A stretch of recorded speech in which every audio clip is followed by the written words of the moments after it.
Hi, good morning. August 11th, 2025. Nifty 24,424 அப்படின்ற ஒரு வேல்யூல trade ஆயிட்டு இருக்கு.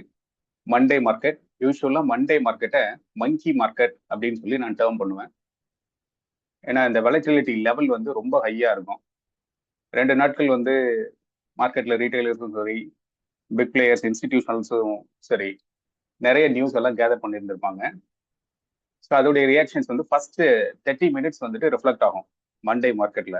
ரொம்ப குயிக்கா நடக்கும். இன்னைக்கு போற மூவ் கூட ஒரு நேரோ ரேஞ்ச்ல ஜஸ்ட் ஒரு 100 பாயிண்ட்ஸ் மட்டுமே வந்துட்டு வச்சுட்டு up side and down side அப்படின்னு சொல்லி ஒரு 2-3 கேண்டில்லே வந்து மேல எடுக்கிறாங்க, ஒரு 2 கேண்டில்லே கீழே கொண்டு வராங்க.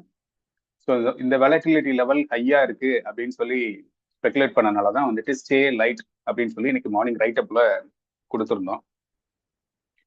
மோரோவர் இன்னைக்கு நம்ம வேல்யூஸ் கொடுத்திருந்தது 24,313 அண்ட் 24,281 அப்படிங்கிற 2 லெவலையும் பேனிக்ல ஒரு பிளாக் சைஸ் கேண்டில்ல பிரேக் பண்ணுது அப்படின்னா அது ஃபர்தரா 24,170 அண்ட் 108 அப்படிங்கிற லெவல்ஸை டெஸ்ட் பண்றதுக்கான சான்சஸ் இருக்கு அப்படிங்கிறத கொடுத்துருந்தோம்.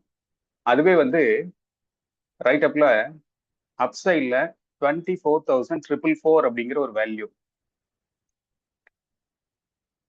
அந்த வேல்யூ அப் சைட்ல வந்துட்டு ரைட் அப்ல கொடுக்கும்போது நம்ம என்ன கொடுத்துருந்தோம்,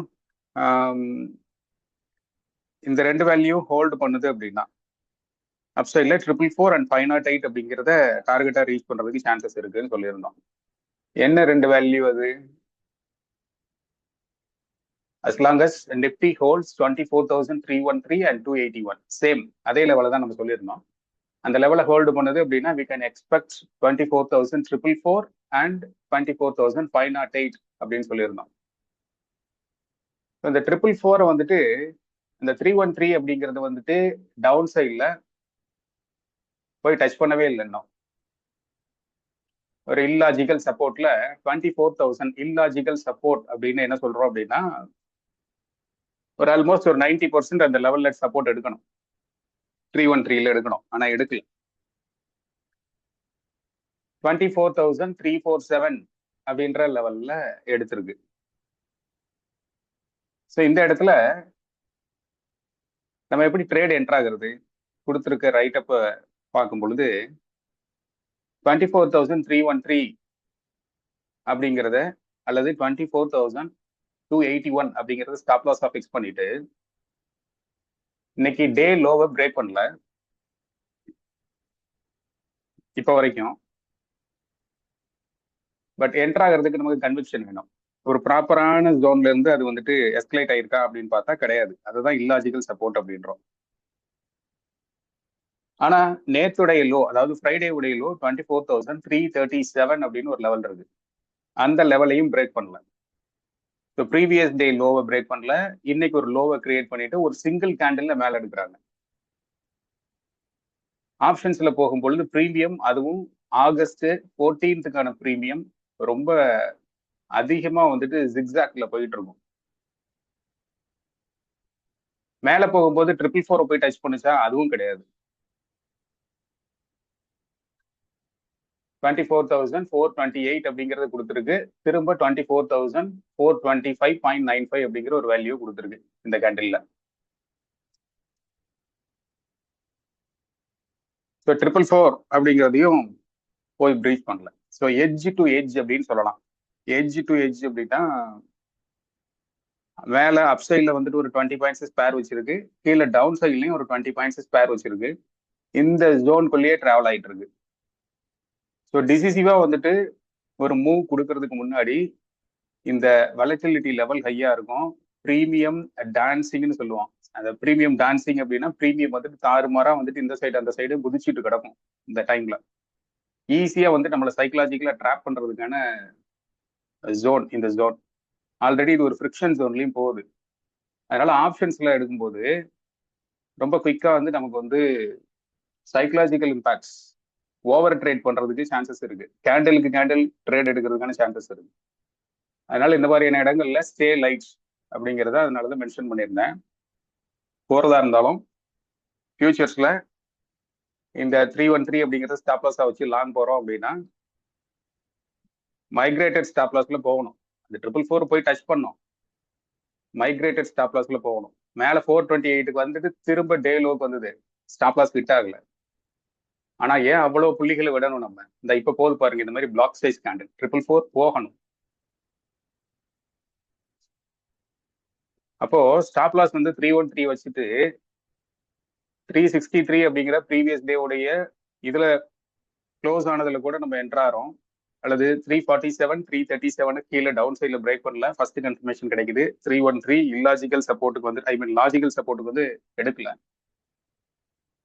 சரி, வந்து இந்த இடத்துல நம்ம லாங் போறோம், ஸோ அண்ட் ஸோ கன்வெக்ஷன்ல. அப்போ 444 ஸ்டாப் லாஸா வச்சு, சாரி டார்கெட்டா வச்சு நம்ம டிராவல் பண்றோம். ரிஸ்க் ரிவார்டு இங்க எவ்வளவு வருது? நீங்க 360ல என்ட்ரு ஆகுறீங்க, 313 அப்படிங்கறத ஸ்டாப் லாஸ் வைக்கிறீங்க. அப்ப ஆல்மோஸ்ட் ஒரு 50 பாயிண்ட்ஸ் வந்து ரிஸ்க் வைக்கிறீங்க. 360ல இருந்து 444 டார்கெட் பண்றீங்க. ஒரு 90 பாயிண்ட்ஸ் 95 பாயிண்ட்ஸ் வந்து கேதர் பண்றீங்க. 1:2 அப்படிங்கிற ரேஷியோல உங்களுக்கு வந்துட்டு ரிஸ்க் ரிவார்ட் கால்குலேட் ஆகுது. அதே 508க்கு போறச்ச உங்களுக்கு எவ்வளவு வரும்? 360ல இருந்து 150 பாயிண்ட்ஸ் உங்களால கேதர் பண்ண முடியும். சரி, இன்கேஸ் பிளான் பில வந்துட்டு ஸ்டாப் லாஸ் ஹிட் ஆச்சுன்னா என்ன பண்றது? நம்ம 360ல என்ட்ரானோ, 313 வந்து ஸ்டாப் லாஸ் ஹிட் ஆயிடுச்சு சார், அது இன்னைக்கு அதுக்கு மேல ட்ரேட் கிடையாது. அன்னைக்கு அதுக்கு மேல ட்ரேட் கிடையாது. ரூல் எப்பவுமே ரூல் ஒன்று ஃபார்முலேட் பண்ணிட்டோமா, அதை வயலேட் பண்ணவே கூடாது. பட் இன்னைக்கு ஹை ப்ராபிலிட்டி ட்ரேடான்னு கேட்டா, இது வரைக்கும் நடந்துட்டு இருக்கிறது ஹை ப்ராபிலிட்டி ட்ரேட் கிடையாது. ஜஸ்ட் ஃபார் இந்த டெய்லி ட்ரேட் மாதிரி இது. லெவல்ஸை பேஸ் பண்ணி ப்ரைஸ் ஆக்ஷன் ட்ரேட் எடுக்கிறச்ச ரொம்ப கவனமா ரூல்ஸை ஃபார்முலேட் பண்ணி போகணும். ஃபியூச்சர்ஸ்ல இந்த கதை. ஆப்ஷன்ஸ்ல போறதா இருந்ததுன்னா நான் எப்படி அதை பண்றது? ஆப்ஷன்ஸ்ல பண்றதுக்கு முன்னாடி நீங்க அட்லீஸ்ட் ஒரு 1 வீக்ல இருந்து 10 டேஸ் நீங்க அப்சர்வ் பண்ணணும். ஆப்ஷன்ஸ்ல எடுத்து இதுல பழகிறப்போ நீங்க வந்துட்டு ஒரு சிங்கிள் லாட் அதிகபட்சம், அதுக்கு மேல போறதா இருந்தா இன்னும் ஒரு லாட் எடுக்கலாம் இஃப் நீடட். அந்த இடத்துல கொஞ்சம் ஆவரேஜ் பண்ணிக்கலாம் அப்படின்னு. அந்த இடத்துல வந்துட்டு ஒரு 1 lakh 2 lakhs எல்லாம் போட்டு நம்ம வந்து ஹியூஜ் சம் ஆஃப் மணியை உள்ள போட்டு நம்ம ட்ரையல் பார்த்துட்டு இருக்க கூடாது. இப்போ ரொம்ப கவனமா அந்த இடத்துல வந்து நம்பர் ஆஃப் ட்ரேட்ஸை குறைக்கணும், நம்பர் ஆஃப் லாட்ஸை குறைக்கணும். ஏன்னா இப்போ நம்ம கத்துக்கிற ஸ்டேஜ்ல இருக்கும்.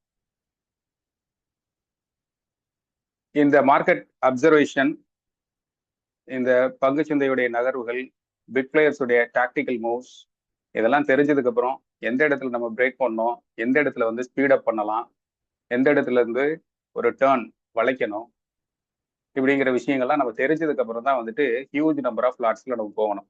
இனிஷியலா அந்த கிரீட் ஃபேக்டர்னு ஒன்று வரும். After all we are human being. இந்த கிரீட் ஃபேக்டர்ல வந்துட்டு நம்ம ஹியூஜ் நம்பர் ஆஃப் லாட்ஸ்ல போறதுக்கு சான்சஸ் நிறைய இருக்கு. அப்ப போகும்போது ரொம்ப ஈஸியா வந்துட்டு நம்மளுடைய ட்ரேட் பிளான்ஸ் வந்து அந்த இடத்துல கொலாப்ஸ் ஆகும்.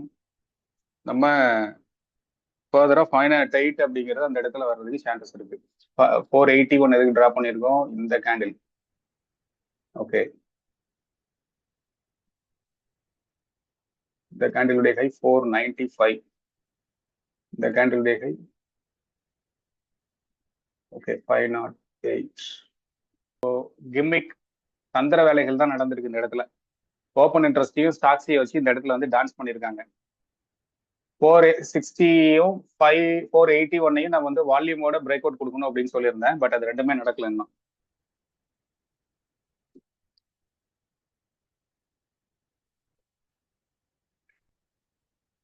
ஸோ நாளைக்கு ஒரு வார்ம் செஷன் கொடுத்துடலாம்.